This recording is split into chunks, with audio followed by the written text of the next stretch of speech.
Right, so we're at part 6 of What If Deku Had His Parents' Quirks, so let's get into it. So Todoroki and Deku arrive at Class 1A after their internships, as everyone is talking about how their internships went. Deku and Todoroki go over to see Ida, to see how he is after the hospital, because they left after that, so they want to catch up with him. As Yuraka and Momo start calling him stupid for going after Stain and saying he's lucky. Oh, sorry guys. And he's saying he was lucky that Endeavor was there to save him. Ida, with shame on his face, says that I know I was lucky, but it was actually Deku who saved him. As they all turn around to look at him, as Deku says no on his pad. On his pad, and they all look at it, and he says no, and he gives a face he pulls a face directly at Ida, saying, "We're trying to remind Ida that we're not allowed to talk about what happened there, or else we'll get in trouble." But before they could question him any further, Aizawa comes into the room and explains that the final exams are coming up to see how well they've improved since the internships. And the whole class starts to get worried. Classes go on with everybody studying hard for the weeks following up. I think it's 3 weeks. So I'm going to say in about the first week, everybody starts getting into study groups. Kirishima wants to study with Deku, as Deku's pretty smart in this one. Not smart generally, not just in Heroes. So he wants to train with Deku, study and train with Deku, as they can also train after all the studying. That's the one condition. So they fight and train. They fight and train in Deku's, he's got a little gym area, he's got a big house, and he's got a section down the bottom of his garden, or yard, whatever you want to call it, down the bottom of there, where he trains and fights and all, with Kirishima. So that happens, and Kirishima actually unlocks his unbreakable form, because Deku has been pushing him to improve his durability with his fire, and also they've both been able to move quicker and are able to take more hits. Wouldn't be able to take more hits as his dad. I'm saying this is my canon now. Deku's dad has developed a type of gravity room. It's only in the early stages, so it can increase gravity by a maximum of 3 times. So nothing on the extreme levels of Goku's or whatever. But they're on training level 2. So they're fighting at 2. So basically when they come out, they're going to be faster. Basically what happens to Goku and all. So they fight and train in there before Deku forces Kirishima to start studying again, because Kirishima sort of dropped off because the gravity chamber was taking a lot of strain at him. They actually do a couple of study sessions in the gravity chamber as passive training whilst they're doing it, but they stop that after a while because that's too much. It's a bit insane for them. They're not proper full on train until you die, but they're pretty good at it. Oh, sorry. So the following days, I think it was 2 days before the exam, Kendo, they have the whole conversation with Monoma trying to rile him up and get knocked out, and then Kendo grabbing him. And then they have the conversation with Kendo saying that the test is going to be about robots, but Deku being smart is says to Kirishima that I doubt it's going to be robots because that'll be too easy. As Kirishima gets disappointed, but is sort of happy that it's going to be an actual challenge. So the day arrives of the exam, and they all come to the testing grounds as all the teachers are in line, and some of the class are surprised, some of them aren't. I'm going to say the people who aren't are Deku, Kirishima, Momo, Todoroki, and who else would paste it together? Tokiyami. Fuck, I haven't said Tokiyami. Tokiyami. I think that's how you say it. Yeah, I'm pretty sure. I haven't mentioned him in the Soul Story, I don't think.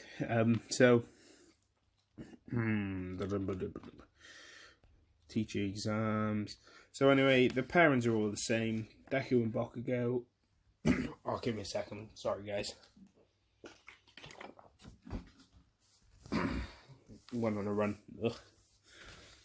And now I've got a cough, apparently. So anyway, Deku and Bakugo were paired up because Bakugo has the explosive personality, shouting all the time, and Deku's literally can't speak and he's more calm and collective.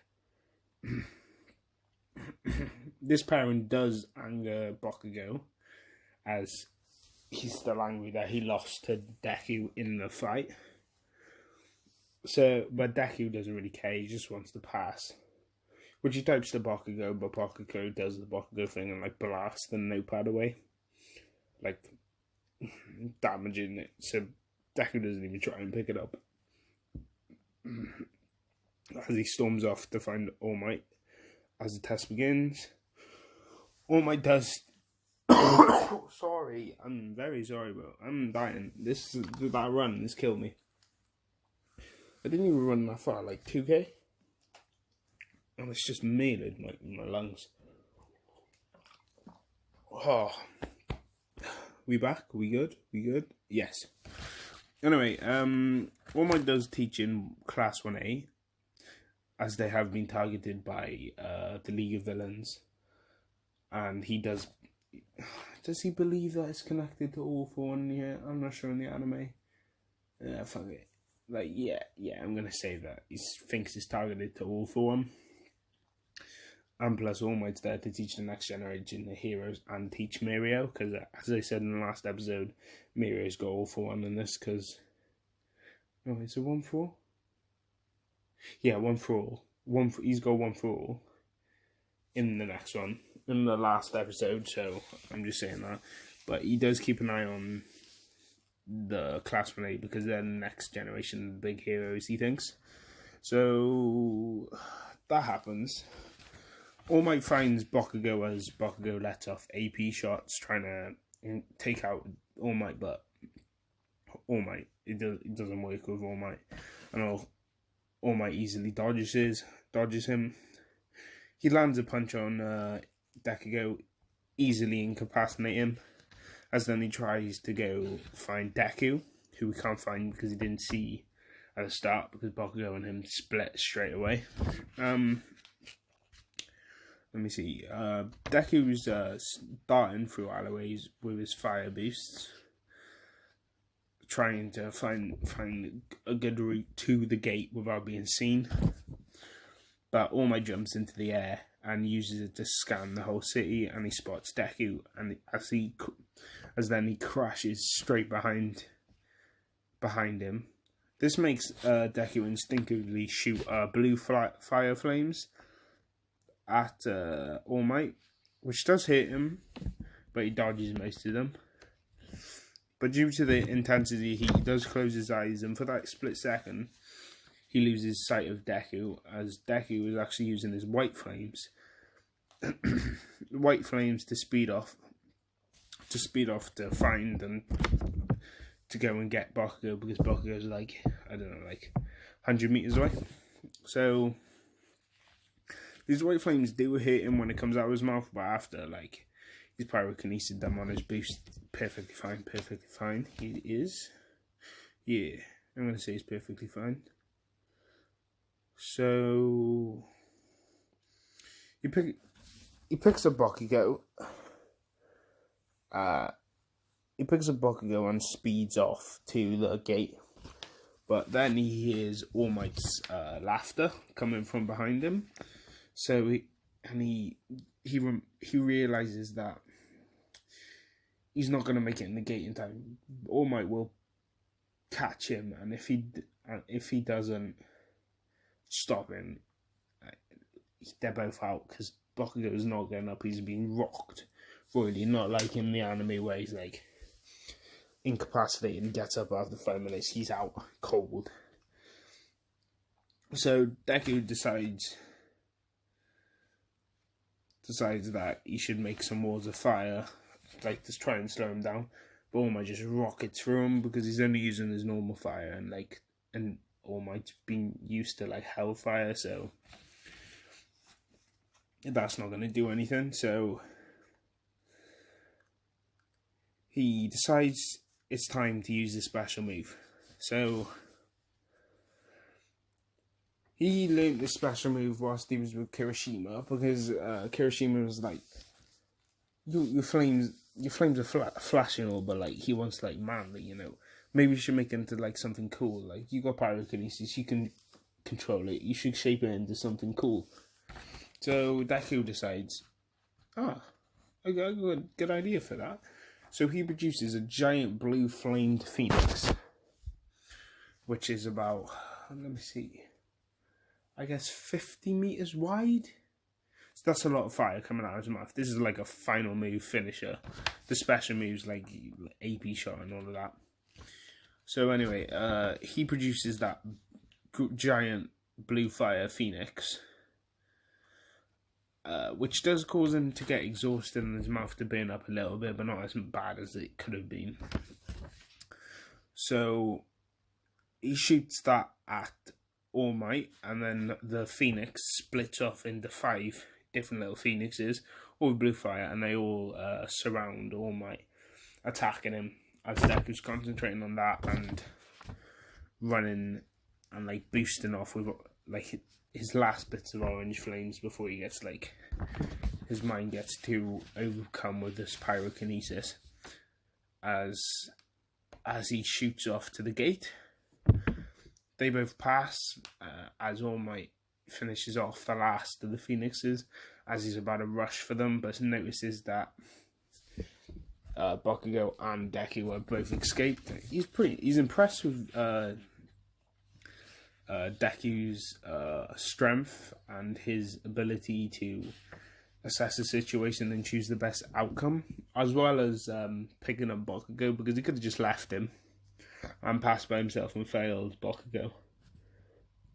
Bakugo was going to take lessons after that, though, because he hasn't learned anything. He stayed reckless, so that's going to happen. All the other tests stay the same, except Kirishima, and I think it was Sugar Rush. I don't know Sugar Rush's name. But anyway, that test goes differently because he's been hanging out with Deku. He's picked up some battle tactics, so he doesn't just exhaust himself out punching through cement. So he does he does get Sugar Rush to, he's not brilliant, but he does get Sugar Rush to launch a full frontal attack as he rushes, like, darts through alleyways and then blindsides, I think it's Cementos. Yeah, Cementos with his unbreakable form. So he literally just shatters through the cement. So he passes, and Sugar Rush passes as well. All the people that failed are a bit dejected, sad, because they're not going to go to the training camp. But Aizawa does say he lied, and it was just like a clever trick to get them to work harder. So, but those who had failed the classes have to do extra harder classes when they get back, when they go to the training camp. And he does include Bakugo in this, because Bakugo didn't do anything. So a couple of days later, they all are preparing to go to the camp, and they go to the mall, like in the anime. All the things happen with them all splitting off to look for things as Hiroka and Deku left. This is even more awkward because Deku can't even speak. So he can't talk to Uraka as like she starts speaking to him, and then she rushes away flustered as she remembers what naval laser. What's his name? Fuck, what's his name? His name. I'm gonna call him. I don't know his actual name, but naval laser. You know what I said. Naval laser said, "Do you have a crush on Deku?" But so she rushes away, saying, "I need to get bug spray." Deku's confused, like proper confused. He has no idea how to react to that, as he feels a hand go on his neck. This is when Shigaraki comes along and starts having a conversation to him about what's the difference between him and Stain. But then he remembers Deku doesn't have any vocal cords, as like that's what happened on the UA. He did watch it, and he did hear that he can't speak. So he looks at his facial expressions to see if he can get anything, and he does get like some aspects of. He does like feel. He does use Deku as like a venting box, if you want to call it like that. Used as a venting box, and then he walks off as like he realizes he's not going to get much conclusion out of talking to Deku because Deku can't even give him answers. So again, he walks off, but the reason why he releases his hand off of Deku before Uraka even comes close is because Deku starts producing like a little white fire in his throat, which heats up his skin. So this like makes his skin hot. So this is hitting Deku as well as hitting Shigaraki. So Shigaraki jumps his hand away, and then Deku jumps up and is about to produce flames before the purple warp gate portal appears, and Shigaraki just like bounces. They call the police, and then the whole mall everything the same happens. The mall gets shut down. They do investigate but find nothing. So next episode is going to be the forest training camp. I can't carry on today because my voice is actually going. That run's making me cough all over the place. But thank you guys for watching, and I'll see you soon.